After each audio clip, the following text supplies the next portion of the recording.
You wake up and immediately reach for privacy. A door, a wall, a room of your own, a place where nobody can see you. That instinct feels natural today, but for most of human history, it would have made almost no sense at all. For roughly 300,000 years, your ancestors lived with almost no privacy in the modern sense. No private bedrooms, no personal offices, no locked bathrooms, no headphones, no social media accounts, no secret lives hidden behind screens. And yet they survived. Not only did they survive, they built the social foundations that allowed humanity to spread across continents, endure ice ages, cross deserts, and eventually create civilization itself. That raises an uncomfortable question. If privacy is so important, how did humans live without it for so long? The answer begins with a simple fact. Your ancestors rarely lived alone. For most of prehistory, isolation was dangerous. A lone human was vulnerable to predators, injuries, starvation, and rival groups. Survival depended on staying close to other people. Anthropologist Richard Leigh documented this dynamic during his famous studies of the Jew/Hoansi hunter-gatherers of southern Africa in the 1960s. Although these communities existed in the modern world, many aspects of their social organization provided clues about ancient human life. People spent much of their day within sight or hearing of others. Information moved constantly through conversation, observation, and shared activities. Imagine waking before sunrise in a small camp. A fire still glows in the darkness. Children sleep beside parents. Elders lie only a few feet away. Someone coughs. Someone shifts position. Someone adds wood to the fire. The entire group exists inside a shared living space.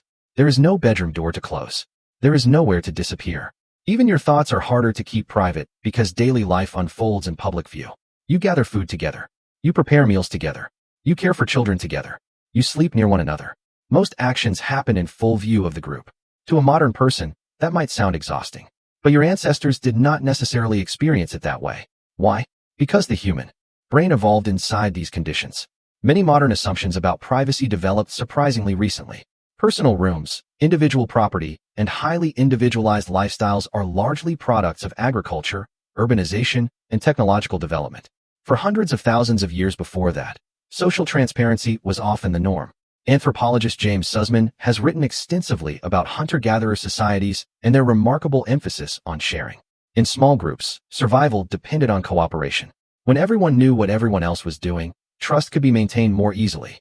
Hidden resources or secret stockpiles threatened group stability. That does not mean ancient humans lacked personal boundaries. Far from it. They simply expressed those boundaries differently. Modern privacy often depends on physical separation. Ancient privacy depended more on social understanding. Someone might walk away from camp for a while. Others understood not to interfere. A conversation might occur quietly between a few individuals. Certain rituals, stories, or knowledge could be restricted to specific members of the group. Privacy existed, but it was negotiated socially rather than enforced architecturally. The archaeological record provides hints of this balance. At sites such as Blombos Cave in South Africa, researchers discovered evidence of symbolic behavior dating back tens of thousands of years. Symbols matter because they suggest increasingly complex social lives. As communities became more sophisticated, humans developed ways to manage relationships, status, identity, and personal information. Those challenges never disappeared. They simply evolved. Consider gossip. Today, gossip often carries a negative reputation.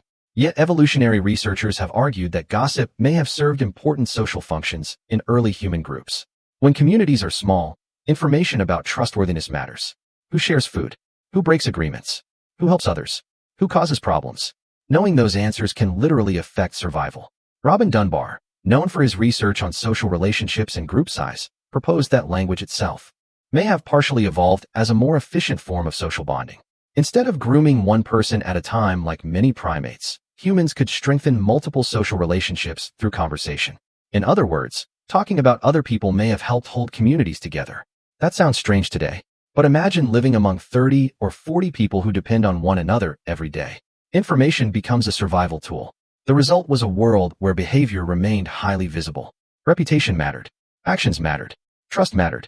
And because everything happened in shared spaces, deception was often harder than it is today. Now picture a typical day. You join a hunting party heading across open grassland. Others remain behind gathering plants, repairing tools, preparing food, or watching children. Throughout the day, people observe one another's skills, effort, reliability, and generosity. Nothing exists on a hidden profile. Nothing can be filtered through carefully edited photographs. People know who you are because they watch what you do. Every day, this constant visibility created advantages. Group members could detect illness quickly. They could notice injuries.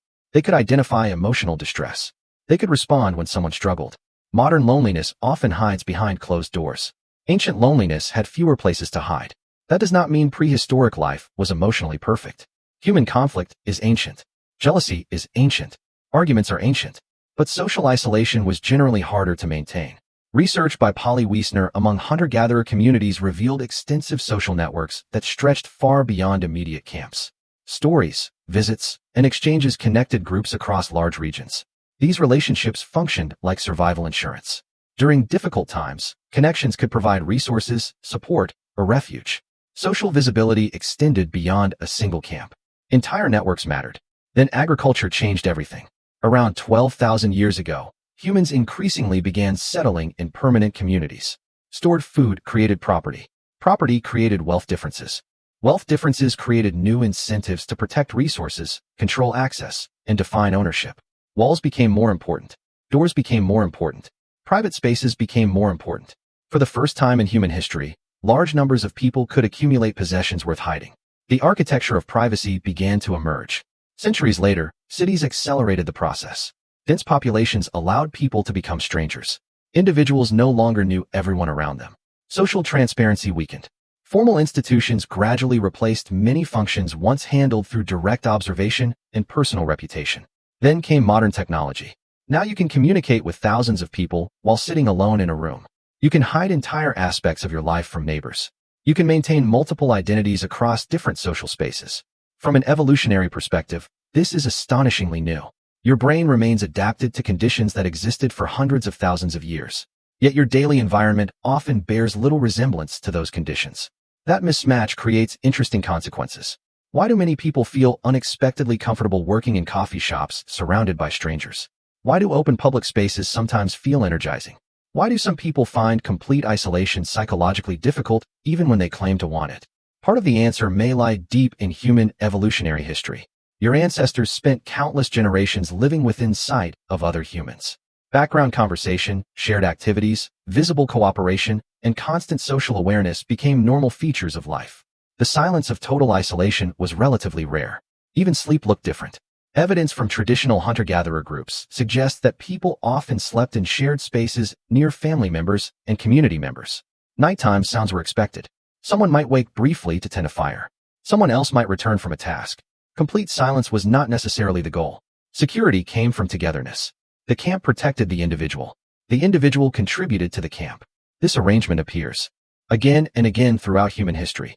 Even at sites such as Chauvet Cave in France, famous for extraordinary prehistoric artwork, researchers see evidence of complex social lives requiring communication, cooperation, and shared cultural traditions. The paintings themselves likely emerged from communities rather than isolated individuals. Human achievement was collective. Human survival was collective. Human identity was collective. Privacy existed, but it occupied a different place within that system. The real surprise is not that ancient humans survived without modern privacy. The real surprise is that humans may have evolved expecting much more social visibility than most people experience today.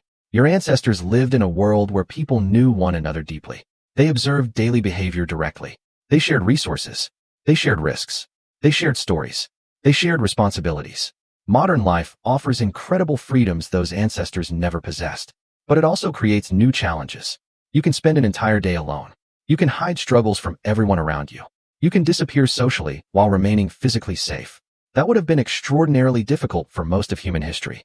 Perhaps that helps explain why humans continue searching for community even in an age of unprecedented privacy. Why friendships matter so much. Why families matter. Why conversations matter. Why belonging matters. The need did not appear recently. It was shaped across hundreds of thousands of years. Your brain still carries traces of those ancient camps. The firelight, the shared meals, the constant presence of other people, the feeling that someone is nearby. So the next time you close a door and enjoy a moment of solitude, remember something remarkable. For roughly 300,000 years, your ancestors survived with almost none of the privacy you consider normal today. And the reason they managed it is simple. They were never truly alone. You wake up and immediately reach for privacy. Your ancestors woke up and reached for people.